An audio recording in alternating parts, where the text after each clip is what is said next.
என்னங்க நீங்க எருமை மாதிரி செவுத்துல போய் உரசுறீங்க? என்கிட்ட சொல்லி விட்டுருந்தீங்கன்னா நான் சொரிஞ்சு விடுவேன்ல. ஆமா ஆமா எல்லாம் எங்களுக்கு தெரியும். முதல்ல இடத்த காலி பண்ணு. நான் இடத்த காலி பண்ணிடுறேன். ஆனா அதுக்கு முன்னாடி ஒரு சின்ன விஷயங்க.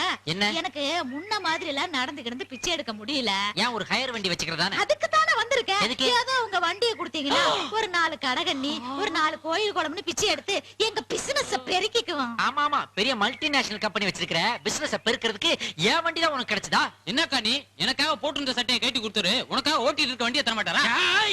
ஏன்டா அவளை கத்தி பேசுற? எல்லாருக்கும் கேட்கணுமா? ஆமா நீ சட்டையை வாங்கினிய போட்டியாடா? ஏன்டா அதை அக்குளுக்குள்ள ஒளிச்சு வச்சிருக்கிற? ஐயா சட்டெல்லாம் போட்டா அரிக்குது. உனக்கு சட்டை போட்டா அரிக்குதா? எனக்கு கரண்ட் போனதுல இருந்தே அரிப்பு தான். என்னங்க நீங்க மச்சான போய் திட்டுறீங்க? மச்சானா? யாரு மச்சான்? அதுக்குள்ள மறந்து போச்சா? ஏன்? அன்னைக்கு நடந்ததை எல்லார்கிட்டயும் சொல்லிடட்டுமா? அடி பாவி அதை சொல்லியே என் மானத்தை வாங்கிறியா நீ? உங்க மச்சானுக்கு முன்னாடி அவனை வேணா போக சொல்லட்டுமா? ஐயோ உங்களுக்கு என்ன கடி வேணும் சொல்லி தொலைங்க. அக்கா வாய்